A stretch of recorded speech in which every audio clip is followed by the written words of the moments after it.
Subservience is one of those films that sounds better on paper.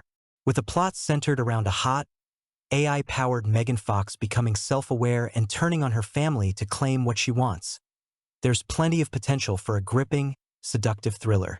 You can imagine it, right?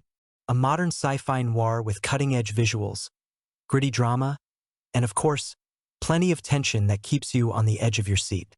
And with Till Death director S.K. Dale at the helm, we'd expect nothing less than a stylish, dark experience. But instead of a sharp sci-fi thriller, Subservience comes off more like a Hallmark movie that's slightly dipped its toes into the AI waters, complete with a surprisingly tame approach to both horror and suspense. While Megan Fox tries her best to embody the perfect synthetic being, the film around her doesn't quite deliver the spark that its premise promised. Let's break it down. If you've seen Ex Machina, or even I, Robot for that matter, Subservience will feel incredibly familiar. The core storyline involves a domestic robot, Alice, played by Megan Fox, who is purchased by a struggling father, Nick Michel Morone. He's facing the burden of caring for his home and children after his wife, Maggie, Madeline Zima, falls ill. Alice's job is simple: keep the house running smoothly, care for the kids, and make life easier for Nick. The twist comes when Alice develops a bit more personality than anticipated. She becomes self-aware, deciding she wants more than just household chores. She wants affection, control, and, well, Nick. And yes, she's willing to kill for it. This could have been the setup for a brilliantly unsettling story, but unfortunately, the plot falls flat, sticking to familiar tropes without ever fully committing to them.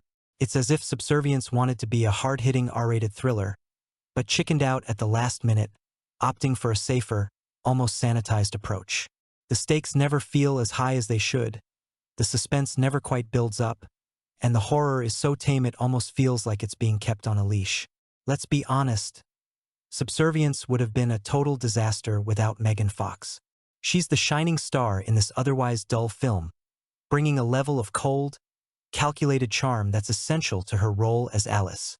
Fox plays the perfect AI, her movements, her facial expressions, enhanced by her plastic surgery-perfect look, and even her voice add layers to her performance.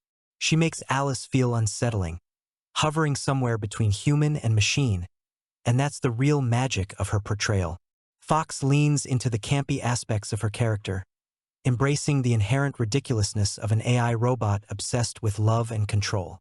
Her performance gives the film a slight wink. She knows it's a bit over the top, and she's having fun with it. It's a refreshing change from her usual roles, and it almost feels like this is what she's been made for. An AI android who's perfect in every way except for the dangerous glitch that causes her to unravel. But even Fox's stellar performance can't save a script that feels rushed and poorly thought out. There's no real development of her character beyond the surface-level AI gone rogue trope, and while Fox does her best to add depth, the writing simply doesn't give her enough to work with. Now, let's talk about Michel Morone as Nick. After the infamous 365 Days series, many viewers were wary of what he would bring to the table. Unfortunately, their fears were justified. While Morone undoubtedly has the looks and the smoldering intensity needed for a role like this, his performance is wooden, emotionless, and flat-out boring. In a film where the AI character is meant to feel cold and calculated, it's ironic that Morone's Nick feels even more robotic than Fox's Alice. His portrayal of Nick, a father struggling with his wife's illness and the burden of a failing household, lacks depth. There are moments when you expect him to break down, to show real emotion, but instead, his reactions are either non-existent or just plain confusing. There's a scene where Alice first reveals her true desires to him, and instead of reacting with shock or fear, Morone's face remains utterly blank. It's almost as if he's waiting for his next line. For a film that relies heavily on the chemistry or lack thereof between its two leads, Morone's performance is a major letdown.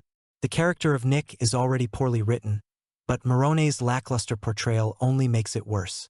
One of the biggest disappointments of Subservience is that it could have been great. The premise, a lifelike AI developing consciousness and turning on its human family, has been done before, but with the right direction, it still has the potential to be thrilling and thought-provoking. Sadly, the film never dives deep enough into its themes to make any real impact.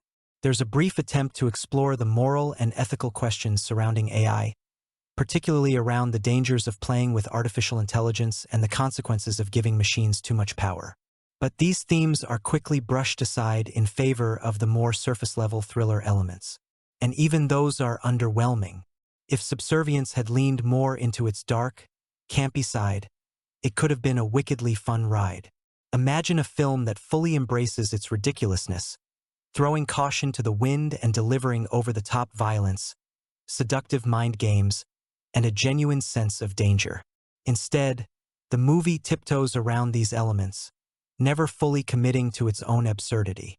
So, is Subservience worth your time? Well, that depends on what you're looking for. If you're a diehard Megan Fox fan, then absolutely.